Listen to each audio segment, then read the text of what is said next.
The Denver Broncos are looking to complete what has been an unbelievable run in this series.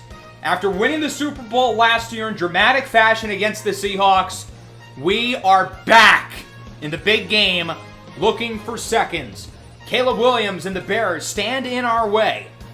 But how exactly did we get to this point to potentially win back-to-back titles? Back pocket with 32 seconds. Nix looks to throw it. Looking deep again, one-on-one. Mims climbs the ladder and makes the catch over Everett. That's a head tap. 7, it's a 24-yarder for Big Nuts Lutz to take the lead. It's good. We can exhale. This will be the final play of the game. Super Bowl 62. Johnson, the Hail Mary. He's sacked! Michael Williams brings him down! And Seattle doesn't even get a pass off! There's only less than 6 minutes left. I mean, we're doing a great job of burning clock, moving down the field, nearing the red zone at the 25. Is on first down. Nix, it looks like it's an RPO, and it's intercepted! Trent McDuffie with nobody in front of him. Are you kidding? Nix will look to catch him, and he does not! Nix taking all the time off the play clock. It's the big fella. A big man touchdown! Samu Tamu Pepe! Zone at some point. Got to imagine Denver's going to try to have a lot of defenders back. Cover 3, cover 4. Keep a lot of guys in the secondary. Mahomes looks to throw it. He goes short again. It's caught. It's another first down, but why are they wasting so much time? Tick, tick, tick, tick. There's 5 seconds. They're going to have one more play. Ferguson in motion. They've got to snap the ball. Patrick, what are you doing? Snap the ball. Denver is going to the AFC Championship. Down by 2 scores. At the 10, it's Genty with open room. He does not want to score so quickly. Down at the 3.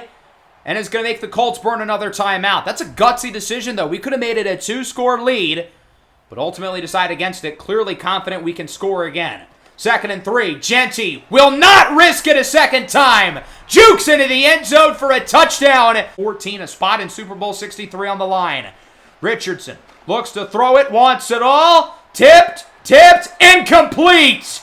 Marvin Grant with the deflection, and this game is over.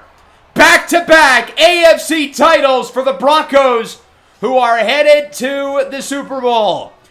This series has been a long journey with this squad as we near the conclusion of Season 5 and the final episode before the long-term sim. We look to complete what is, I guess, a mini dynasty, winning back-to-back titles.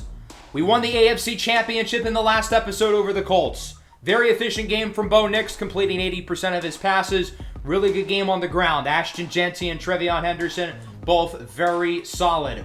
Ryan Williams has played his best ball of arguably his career in the playoffs for us so far, and the defense is coming off a very strong showing where outside of the third quarter, they only allowed 3 points against a very talented Colts team with a very good quarterback in Anthony Richardson. We will be without Nick Bonitto, who broke his foot in the AFC title. It's not a bad fracture, but it will keep him out for the Super Bowl. And just on a personal level for Bonitto, this sucks because he was injured last year in the Super Bowl. He didn't get to play, and he will not play again. Imagine if we win 2 championships, but he is not on the field for either of them. Really, really unfortunate. This is what the Pro Bowl rosters look like for both conferences. It's cool seeing all the young guys here. Cool seeing a couple of Jayhawks. I think Travion Ford made it in his 2nd season with the Cleveland Browns. But no Denver Broncos here. That's because instead of Hawaii or Orlando or wherever they put it, they should move the Pro Bowl to Cancun. I feel like the players would like that.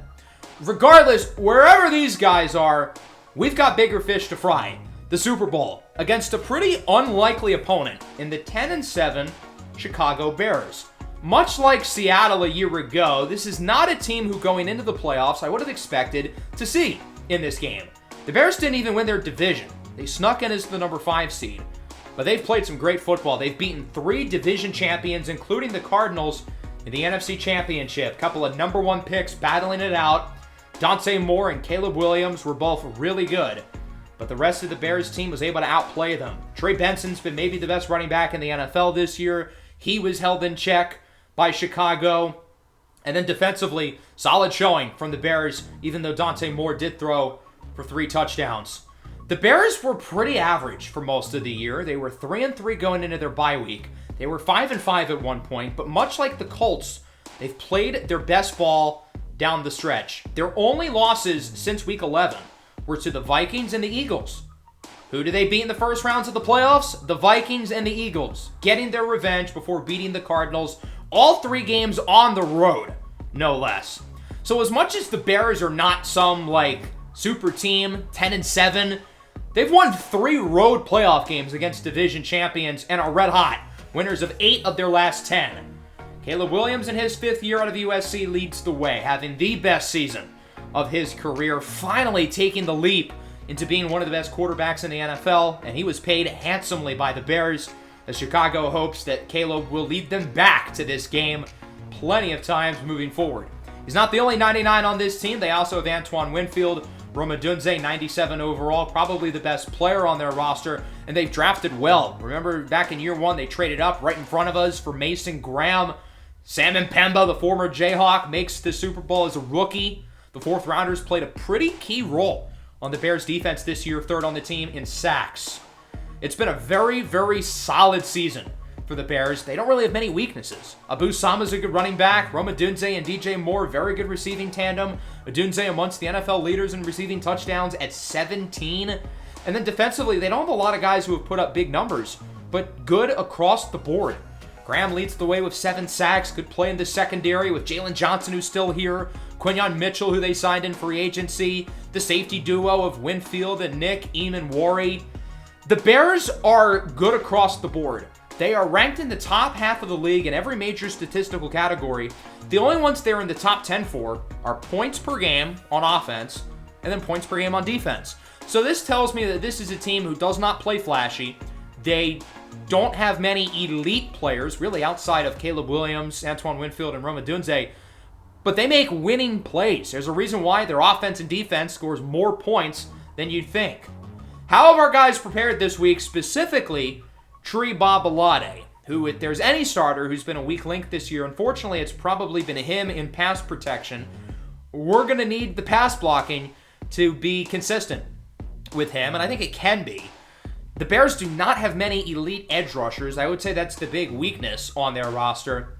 On paper, we're better than these guys. Number 3 scoring offense, number 3 scoring defense. You can argue Caleb Williams is better than Bo Nix, but Bo Nix is 8-2, I think, in his playoff career.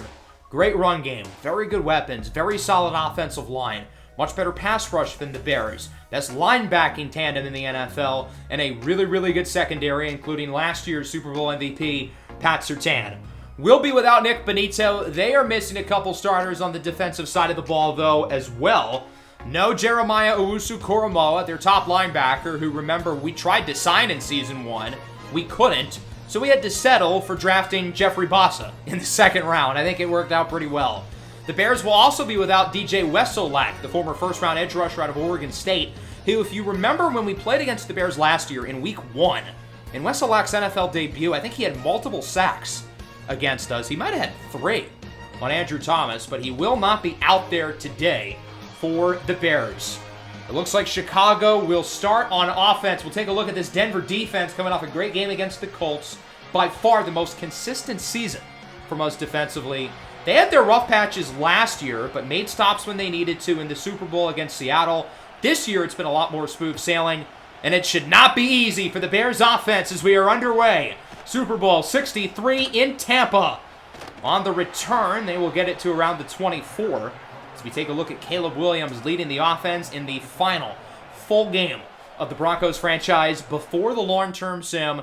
In the next episode, looking to make it back-to-back Super Bowl titles. We would be the first team to do so since, well, the Cowboys who did it in the 2 years before us. 3rd and 2, it's Abu Sama. He does not get it. The young running back out of Iowa State gets nothing. Michael Williams brings him down, and the Bears start with a 3 and out. Not what they were hoping for to open the game as we take a look at Bo Nix in the offense. Bo played pretty well last year in the Super Bowl. Remember, he was banged up in the first half. He got injured on the first offensive play of the game. Threw an interception in the first half, but was great down the stretch, leading the comeback. Remember, we did not lead for most of the Super Bowl except for the very end. Harold Fannin up the middle. There's a good start. First play of the drive goes for around 13. I'm curious to see which of our weapons is most likely to step up today because we've got a good, well-rounded group with a lot of very, very solid guys, but not many stars other than Mims, as that one should have been picked in and out of the hands of Quinyon Mitchell. Man, that was a wasted opportunity. That was a horrible throw by Bo Nix. 3rd and 8. Nix looks to throw it up the middle. What a catch. It's Olave who hangs on. Olave, one of just 2 Denver starters who was not on the Super Bowl team last year, the other being Jaden Hicks. And Hicks has been here before. He played in 2 Super Bowls with the Chiefs, never won one, but he's played at this stage. Olave, the only starter on the team who has not. Nix with the 3rd down scramble out of bounds at the 13. And life gives you lemons, make lemonade. Nobody was open, so instead, we'll take the scramble as it's 2nd and 10. Really solid opening drive for Denver. Not a lot of big plays, but plenty of consistency. Whoop! The juke by Genty. He is just shy. Wrapped up at the 1 by Jaquan Brisker, who's kind of become the 3rd safety for this team, overtaken by Nick Eamon-Warry, but still a good player and has a role for this Bears team. 1st and goal. Genty walks it in. First touchdown of Super Bowl 63 goes to our star running back, Ashton Genty, who's had a fantastic playoff run. Genty, one of the many guys on this roster who is not under contract for next year. We gave Nix and Bassa their big deals, but nobody else. Some tough decisions in the long-term sim, but some of those decisions might change a little bit if, I don't know, these guys add a second piece of jewelry. Big drive upcoming for the Bears. Not a good start for them with a 3 and out, and then allowing a defensive touchdown as they do get a 1st down here. It's Abu Sama, wrapped up by Jeffrey Bassa and Marvin Grant. Grant, another guy whose contract is off the books after this game. 2nd and 6 for Chicago. Williams looks to throw it up the middle. Short throw for his tight end, Aronde Gadsden II. He's a player we thought about drafting back in Season 2, that loaded tight end class, ultimately ending up with Harold Fannin, which also worked out pretty well. 2 minutes to go in the first. Williams an empty. He'll go short for Gadsden again. He already has 5 catches for 32 yards. I don't really care that he has 5 catches because he's not getting anything out of those receptions. If they're going to keep going short, we'll let them. Here's Abu Sama with a good block. Sama nearing the 30, wrapped up by Grant. The Bears' offense looks a lot more comfortable on this second drive, even though they're moving really slowly, especially in the passing game. A lot more slower than I would be comfortable with if I was them. At least they're efficient. Williams under pressure. He is sacked. He evades the initial hit from Michael Williams, but is wrapped up by Aleem McNeil and Mateo Uiagalelei. A huge sack for Denver, given that the Bears have not had many chunk plays so far today. Now they're going to need 2, probably. 2nd and 19. Sama up the middle. Solid gain. That'll make it a 3rd and at least a little manageable. Or will it? We've got a flag. This one is coming back. That is not ideal for the Bears. Holding on Darnell Wright. He allowed 16 sacks in the regular season playing left tackle. 2nd and 29. Screen. It's Rome Odunze who is going backwards. Colin Wright brings him down. Odunze is the best player on this Bears team. Scored 17 times in the regular season. As much as I would like to slander him because he's a Bear and he's a Washington Husky, I got to give credit where it's due. He's one of the best receivers in the entire league. 7-0 through 1. A good start here for the Broncos. The offense only had the ball once. Slow, efficient drive that resulted in a touchdown. Defense is looking good as the Bears have a 3rd down and 31. We're probably going to send everybody back, only rushing 4. Williams looks to throw it, looking deep for Odunze. No! Good coverage by Marvin Grant. And the Bears are going to have to punt it away. They were having a solid drive, but the sack and the holding call really killed them because, well, they haven't really been able to set up many big plays. So Denver gets it back. So far, the motto for the offense has been consistency, ball control, and efficiency. That's the name of the game for us. We're not a high-flying, octane offense. This group is consistent. They're solid. They don't turn the ball over. Trevion Henderson up the middle. A good run to the 32. Henderson, the former Bear. The first time he's facing off against his old team as we acquired him during the trade deadline in Season 4. Henderson also a free agent at the end of the year. At the 32, looking down the field. It's hauled in. Nice catch. Ryan Williams, impeccable body control as he's able to flip around and come down with the ball. Here's Henderson again. Tries to outrun the linebacker. He cannot. Winston Berglund, former first-rounder out of Purdue. He's turned into a nice player in his second NFL season. 3rd and 11 now for the Broncos. Nix looks to throw it. Under a little pressure. He finds his man, Chris Brazzell, at the 35. It's been a quiet playoff run for Brazzell. He's kind of been the odd man out in the receiving room. But remember, last year in the Super Bowl, he had like 130 yards, including one of the big touchdowns in the 4th. So we know he's capable on the biggest of stages. Jeanty does not get anything on 1st down. If there's one thing the Bears have done well, it's defend the run, or at least defend Ashton Jeanty, who for the most part has been a non-factor today. 3rd and 5, Nick scrambles under pressure, and he cannot find anyone. He'll throw it away. Good stop there by the Bears. That'll bring out the field goal team with 7 to go in the half. Will Lutz made the game-winning field goal with just seconds left last year in Miami. Here in Tampa, 48-yarder is good. The Broncos add to the lead. It's 10-0. So the offense looks good. Even though we're not getting a lot of big plays, I don't think our longest gain is even 20 yards. We've been consistent, efficient, moving it down the field well, and scoring points. 10 points on your first 2 drives, we'll gladly take that. So because of that, it feels like the Bears got to get rolling sooner rather than later. I know there's still a lot of time in the second quarter, but it is hard to play catch-up against a team like us, who plays really good defense and runs the ball at a high level. Here's Caleb up the middle. He's got Arondé Gadsden again for a gain of 19. He beats Bossa on the rep. Bossa's had some bad coverage losses in the playoff. He's been good. He's been really good, but I don't think he's been quite as elite as he was in the regular season. Still been very solid, though. It's just that the standard for him is so high as he wraps up DJ Moore after a gain of 4. That'll make it a 3rd and 4. At some point, the Bears are going to have to start looking downfield. I get they just had the 19-yard play for Gadsden. They have not looked downfield otherwise. Williams' pass is caught. Nice grab by DJ Moore. He's been quiet so far. Patrick Surtain has mostly held him in check to start. A lot of curl routes for the Bears. Their play calling has been so predictable. 3rd and 2, another curl route. It's intercepted! Patrick Surtain jumps the route, and he picks it off. The Bears' offensive play calling has gotten so predictable. Short passes, curl plays, stick concepts. It's the same stuff. And because of that, we're going to be able to adjust our defensive play calling accordingly. Surtain jumps the route. 2 interceptions last year in the Super Bowl, en route to winning the Super Bowl MVP. And he gets another one here off of Caleb Williams. This could get ugly if we have a good drive. Nix on 2nd down, throws it up, down the field, it's caught! How did that work? Harold Fannin to the 44. He took a shot out of bounds and is going to be looked at on the trainer's table at his knee. Really good play, though, to come back to the ball. The pass was a little wobbly and underthrown because Nix was on the run. But Fannin makes a great play to get back to it. Jeanty on 1st down with a good block. Gets another block from Mims. Jeanty into the red zone. All the way to the 6. 38 yards for Ashton Jeanty. Denver on the doorstep of making it a 3-score lead. This is getting bad fast for the Bears. 1st and goal. Henderson breaks the tackle from Berglund, and he is in. Travion Henderson adds to the lead for Denver. Both of the running backs have scored here in the first half. 17-0. We've ran the ball really well so far. Henderson's looked great against his former team as he lowers the shoulder on Berglund, pushes past the defensive backs. The Bears are really not in a good spot. Even though they had the ball here, it feels like they have to score right now because, remember, they don't start with the ball in the second half. We do. So if the Bears are down by 3 scores at halftime, yikes. 2nd and 4, good run for Abu Sama III as he gets around 10.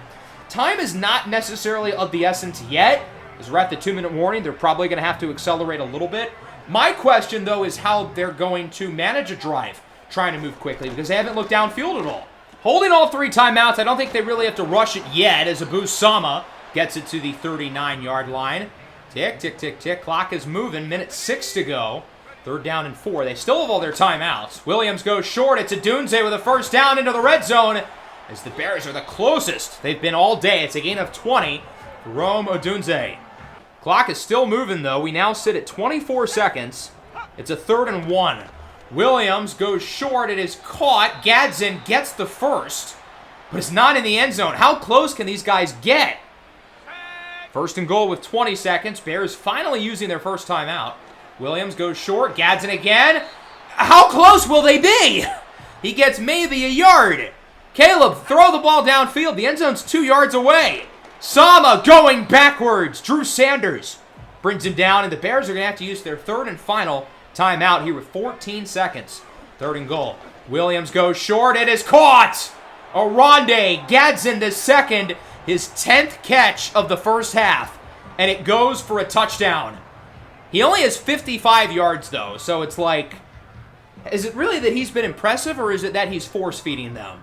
Regardless, nice grab in the end zone, absorbing the hit by Sanders. And it looks like the door is at least somewhat open for the Bears. Yeah, they didn't play very well in the first half, but at least they got something to try to make it a game. Denver has clearly been the better team, though. Bo Nix, 8 of 12, 111 yards. We haven't really needed him a lot, but he's been solid. Williams, 16 of 24, 128, a touchdown and a pick. We've ran the ball well. Genty, 6.7 yards a pop. Henderson, 5.8. And they've both scored. They have been two of our best players today through the air. Gadsden, 10 catches. I underestimated him. He has 58 yards. Still, 5.8 yards a catch. We really don't feel threatened by the Bears force-feeding him the ball. It's cool if he gets 20 catches as long as he's only getting 5 yards a catch. We're going to keep playing off of him and daring the Bears to throw it short. So we'll see what Denver can do to start the second half. We've scored at every real drive that we've had the ball. 3 possessions, 17 points. It's been a very slow-paced, sluggish game, if you will, which is exactly how we want it. Henderson with a big play to the 32. Very strong run for Trey as he gets 29 yards. Our big play, home run threat. Both running backs with very long runs today. Following play here at the 32. Nick scrambles looking for someone. He's got Olave open to the 15. Olave was very clearly the last read because he was open the entire play. Nix didn't throw him the ball until the end where he saw that he was still open. Better late than never, I guess. Denver back in the red zone. RPO, Marvin Mims, who I thought should have won the Super Bowl MVP last year. He's been quiet so far. If nothing else, the Bears have been able to limit his production. Mims in the first half only had 1 catch for 4 yards. First and goal at the 3. Nix looks to throw it. Nearly intercepted. That was not the throw. Jaquan Brisker nearly came down with that. That would have flipped the entire game on its head. We dodged a bullet. Second and goal, play action. Nix to throw it again on the run. Mims open, drags the toes in for a touchdown. Marvelous. Marvin Mims makes it 24-7.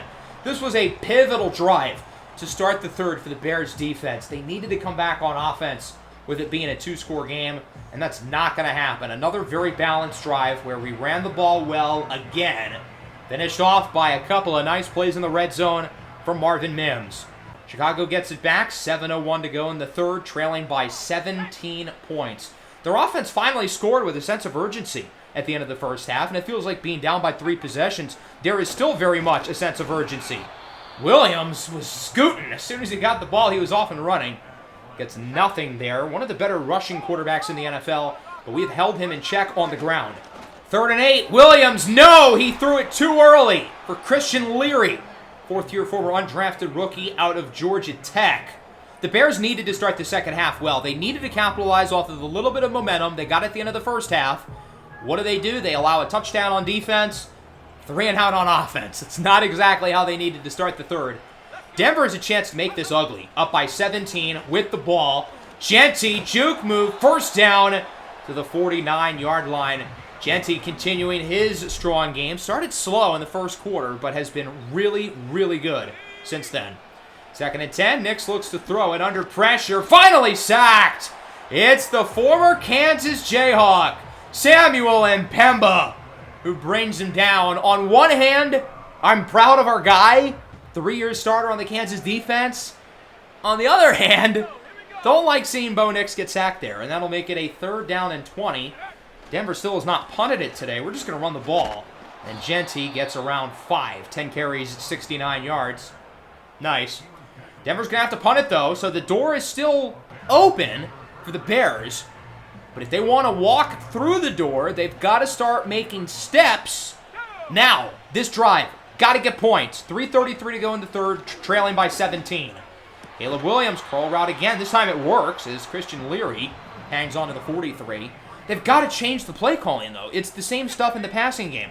Curl routes on the outside, short stuff for Gadsden inside the numbers, towards the middle of the field. Sama loses a yard. Drew Sanders there along with Jeffrey Bassa. Busy first half for Bassa. He had 9 tackles and has been very solid in the third. 3rd and 11, broken up! Benjamin Warrenson now has superstar development. He went up along with Michael Williams and Marvin Mims, who's back up to superstar. Whenever Mims has been a superstar, he's gotten injured, and whenever he's been a star, he hasn't. So maybe that's a bad omen. 3rd and 4, Fannin cannot hang on! Nice hit by Berglund, and that'll force another punt from the Bears defense. So defensively, they're playing better. The offense, not so much. I guess the door is still kind of cracked open, maybe? But if not now, when? With 1:10 left in the third, Williams, play action, looks to throw it, scrambles around, looking deep, tipped, and caught! Romadunze! 67 yards to the house! We've got ourselves a ball game! The Bears catch it off the tip! I thought Caleb was going to throw it away, but he figures, what do I have to lose? Throws it up. Wright makes a good play on the ball, but Adunze keeps going. He tracks the ball and takes it all the way for a touchdown. Had the Bears brought themselves possibly back in it. The lead is within 10 with 1 minute to go in the third, and for the first time all day, the Bears have quite a bit going for them with a big play on offense, back-to-back 3-and-outs defensively. Nix tries to avoid this sack. He cannot! C.J. Basil Jr. brings him down. The former Liberty Flame. Nix tried to get space to throw it away, but he could not. 2nd and 24. Possibly the final play of the third. Up the middle, Olave. He's been our top receiver today. Gets it at the 25. That'll make up most of the yardage from the sack at least. 3rd and 11 to start the fourth. We're up by 10, and on one hand, we should be feeling pretty good. We're 10 minutes away from another Super Bowl. The Bears didn't really make any progress in the third quarter because they went into halftime down by 10. Deficit has not changed. But the Bears have momentum with the offensive ridiculous touchdown. Their defense is finally playing well. They allowed scores on each of their first 4 drives, but since then, back-to-back stops. Could be looking at another. Put your 4s in the chats, folks. Final fourth quarter of the series. 3rd and 11 at the 25. Nix will look to throw it under a little pressure. Looking deep. Down the field for Mims. It is tipped and incomplete. But hold on a minute. There's a flag. Pass interference on the defense. Wow. Quinyon Mitchell will bring Denver to the 22. A difference of 53 yards and an automatic first down. That is a killer for the Bears. They could not afford that penalty at that time in the game. Mims on the RPO makes it 1st and goal. Another score puts Denver back up by 3 possessions. Under 9 minutes to go. We've got an eye on that clock. We are certainly in no hurry. Genty with a block from Fairweather. Stiff arms Brisker. He's in. Ashton Genty, 2nd touchdown of the game. A 3-score lead here in the fourth quarter for the Broncos. If Denver does hold on, knock on wood, I don't want to jinx it, Ashton Genty may very well have a case to be the Super Bowl MVP with his 2nd touchdown of the night. Bears get it back. Adunze over 100 yards, mostly because of the ridiculous touchdown on the last drive by Chicago. Down by 17, 8:47. Not only do they have to score, but now they have to score fast. I mean, there is not enough time for them to try to go through a small drive. They've got to move quick, and that's a good start. Abu Sama nearing the 50. For what it's worth, Oronde Gadsden has not caught the ball yet in the second half after 10 catches in the first half. From the 48, short throw. I guess I spoke too soon. It's Oronde Gadsden. He gets around 6. Much of the same. I'm okay with these 6-yard gains. Keep throwing him the ball because it's going to lead to these short plays that take a lot of time off the clock. 2nd and 4. Another catch. That's Christian Leary who gets the first down. If I was the Bears, I would be going no huddle now. It's not like you're down by 7. You're down by 17. That means they need 3 scores.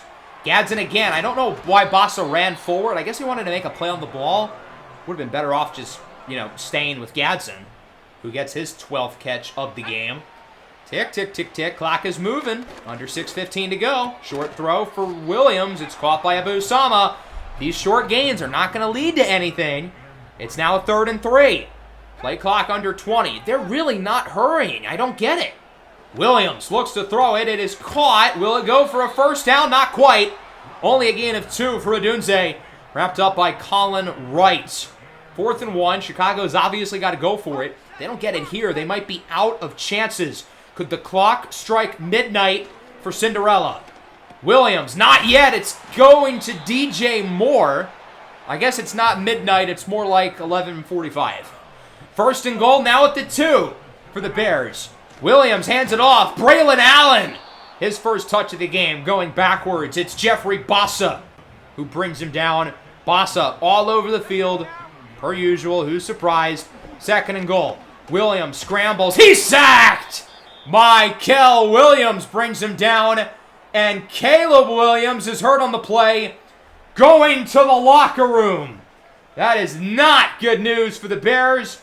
Jalen Rayner is in the game, the second-year quarterback out of Arkansas State. 3rd and goal. Rayner rolls to the right, and he is sacked! Michael Williams, 2 in a row. Very Michael Williams-esque game, to not do much early, and then get sacks on back-to-back plays. This is incredibly on brand. And extremely appropriate that in the final full game of the series, he still does it, but credit to him with the 2 biggest sacks of the game. 4th and goal at the 19, 3.5 to go. Looking for the end zone, it's caught! Rome Odunze! His 2nd touchdown of the game. That was a great throw by Rayner. Floats it over the head of Colin Wright into the hands of Odunze, who has now scored twice. So the Bears bring it within 10. Game's not over. They do score a touchdown, but they used over 5 minutes of clock. They were not in any rush. The onside kick is recovered by Olave, who will get near the 40. Now it's time for us to choose some clock, much like the end of the game last week. Number 1, Ashton Jeanty. Number 22, Travion Henderson. Winners this game. Winners ring number 2. Jeanty going backwards to start, though. Mason Graham brings him down. The 7th overall pick in year 1 out of the University of Michigan. 2nd and 11. Henderson, juke move. Doesn't get much. Maybe around 3. That'll make it a 3rd and 8. The game clock is a little bit ahead of the play clock, so we will have at least one more play before the 2-minute warning. Nix and Henderson share the backfield. Nix is going to let that play clock go all the way to 1 as he finally snaps it. It's a pass. Williams scrambles up the middle. Misfires for Ryan Williams. I think he threw it a little too late. Had he got it off earlier, they would have made that happen. So the Bears force a punt. Overall, pretty good showing defensively in the second half by Chicago. Jake Camarda, though, will boom this one to the 4. So the Bears have less than 2 minutes, down by 10. As Aronde Gadsden hauls in another catch. I think that's 13. Goes for about 10. The Bears call a timeout. 2nd and inches. Rayner in at quarterback. Caleb Williams out for the game. That one is hauled in. Another short catch. It's Odunze as we have to call the timeout. Ali McNeil hurt on the play. Not ideal losing one of our better defensive players and letting the Bears stop the clock. At the 21, short throw. Gadsden, his 14th catch of the game. We'll take 7-yard plays because it keeps the clock moving. 2nd and 3. Rayner right back to him. 15th catch of the game for Aronde Gadsden. That is a Super Bowl record, breaking the mark set by James White in Super Bowl 51. White also scored the game-winning touchdown in Super Bowl 51. Hopefully not the case today with Gadsden as the Bears use timeout number 2. At the 35, he is sacked. Mateo Uiagalelei and Baron Browning bring him down. 1 minute left to go. 2nd and 16. Rayner on the run. Misfires for Leary. He had to get it out with Bossa sending late pressure. That'll make it a 3rd and 16. Rayner will look to throw it. He's going to go short, and it is broken up. In and out of the hands of Leary. Probably the best thing the Bears could have done there because it stops the clock. And now it's a 4th and 16. Game and season on the line for Chicago. Rayner looking deep. Tipped and incomplete. Thank God. I thought they were going to get another tip catch. Morrison is the one who got a hand on it, and this game is over. Denver will bring the offense back onto the field for a couple of kneel downs as Bo Nix and the Broncos are 45 seconds away From back-to-back titles, the Bears are going to use their last time out, but it's too little, too late. Who could have seen this coming for the Denver Broncos? For much of Bo Nix's rookie contract, the offense was broken. Bo Nix was not very good. Everybody thought we should get rid of him, we should trade him, and it almost got to that point. But last year in Season 4, once we fired our offensive coordinator, things turned around. Bo Nix became the player I thought he could. He rattled off 4 playoff wins, including a Super Bowl. Here we are in year 5, and he's done it again. The final meal down as the Denver Broncos have done it. The Super Bowl is staying in Denver. Back-to-back titles for the Denver Broncos, the Super Bowl 63 champions, as they defeat the Bears 31-21. Head coach Simeon Bonnet, multi-time champ. Bo Nix in his first 5 seasons in the NFL, multi-time champ. What does this do for his legacy? Is Bo Nix on a potential Hall of Fame trajectory? Entering his age 29 season next year with a new 6-year contract. This is already getting interviewed by the press, probably being asked the same questions. Bo Nix has never made the Pro Bowl. He's never going to be like an MVP guy. But the dude's a winner. 9-2 in the playoffs is Bo Nix in his first 5 seasons as Coach Bonnet hoists the Lombardi Trophy. Who wins the Super Bowl MVP? I think much like last year, there isn't really a clear choice, and that's what I love about this team. We're not the high-flying offense of the St. Louis Dragons from last year, or even the Tennessee Titans of the year before. We don't have the Puma Whitlocks, or the Romeo Colochis, or the Malachi Madisons of the world at quarterback. But we've built a really well-rounded team who's not going to play with flash, it's not going to be sexy, it's not going to be pretty, but we're going to get down, dirty, and physical. We're going to want it more than you, and we certainly did against the Bears today with 162 yards on the ground. We dominated the trench play, we dominated the line of scrimmage, and we ran the ball really well. Bo Nix did not put up very big numbers.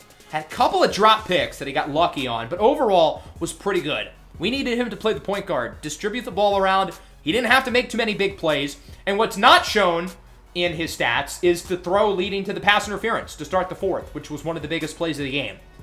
Caleb Williams was solid. I think the numbers are kind of inflating him a little bit. I thought Bo Nix was better, but Williams was solid. Really good game on the ground. 81 yards for Genty, 69 for Henderson. The two of them combined for around 7 yards per carry and 3 touchdowns. Genty's numbers may very well win him the Super Bowl MVP. That's what I love about this running back tandem, though. It's not a 1A and 1B. It's not a starter and a backup. It's a duo. It's the two of them, and they both were fantastic. 15 for 105 and a touchdown for Oronde Gadsden, who had no drops. That's honestly what's most impressive. Breaking the all-time Super Bowl receptions record. 9 for 132 and 2 scores for Adunze, largely inflated by the lucky tip. You got to give him credit for that play, though, because he is the one who tracked the ball. Our receivers were kind of quiet, given that the passing game didn't get a whole lot. Olave led the way with 57. I thought the offensive line played quite well for the most part. The run blocking was terrific. Pass blocking was mostly good as well. And then the defense, I thought, played really well. Wasn't perfect, but they played good. 15 tackles for Bossa. Does he do enough to win Super Bowl MVP? Probably not. I mean, he allowed a lot of catches. Granted, none of those catches went for any yards, so I don't really care. But he did allow a lot of catches. Maybe Michael Williams, 3 TFLs, 2 sacks. I don't think it should be him because he was kind of quiet before the 4th. Honestly, my vote would go to Pat Surtain, who won it last year. Last year, I didn't think he should have won it. Not that he didn't deserve it. I thought Marvin Mims should have won it last year. This year, though, I feel like it should be Surtain. Had the big interception in the first half and was locked down in coverage. He held DJ Moore out of the game plan. 4 catches, 29 yards for DJ Moore. He gave Chicago virtually nothing. But I'm curious to hear who you guys think should be the Super Bowl MVP, whether it's Surtain, Genty, Williams, Bossa, maybe somebody else. Let's simulate the week. Let's see who it is. Super Bowl 63 MVP is Ashton Genty. No complaints. He would have been my second choice after Surtain. Not going to argue with that one. It's very well deserved. Feels good seeing us here 2 times in a row. 10-time AFC champs, 5-time Super Bowl champs. As for your players of the week, Rome Odunze, CJ Basil, Ashton Genty, and Michael Williams defensively over Bossa and Surtain. Well, we've done it, guys. Not only did we climb to the top of the mountain, as hard as that is to do, but it's arguably even harder to stay at the top of the mountain because we had a target on our back going into the year, but we found a way to do it. 13-4, number 1 seed, 3 playoff wins, including in another Super Bowl. We finished the series 50-35 in the regular season, 9-2 in the playoffs. That is absurd, including 7-0 over the last 2 seasons. What a team we have built here in Denver. This team is not like a lot of the other teams I've built in the past. A lot of my other teams are built off of big plays, explosiveness. That wasn't the case with the offense. Very balanced, lack of turnovers, ran the ball efficiently, good group of receivers. We maybe never got the Modelo or Scotty Pickens, but we didn't need one. We had a bunch of really solid guys. Defensively, the pass rush was always inconsistent at times, but we always had so many bodies going after the quarterback. The linebacking core with Bossa and Sanders, a special duo, and the secondary with Surtain, Colin Wright, and the safeties. Well, $53 million going into the offseason and a lot of guys to pay. Genty, Henderson, Browning, Grant headline the list, along with multiple other starters. Going into the long-term sim, we're going to have some tough decisions to make with contracts. We're not going to be able to pay everyone because we're now paying Bo Nix big money. Jeffrey Boss's deal will now be on the books. We've been very flexible with our cap space, but now that we no longer have the luxury of a cheap quarterback, that changes how you're supposed to spend. I knew that this would be the offseason where this team sees a lot of change. Early in the series, I figured out that seasons 4 and 5 would be where our Super Bowl window is at its max. We certainly took advantage, winning the Super Bowl both times, but it's going to be a lot harder going into the long-term sim. Nonetheless, really fun group of players, really fun roster, and I'm excited to close the book, write the final chapter, and see how these guys are able to finish out their careers. Hope you guys enjoyed this episode of the Broncos franchise. Make sure to leave a like and subscribe to the channel if you are new. Back-to-back Super Bowl champs, baby. Peace out.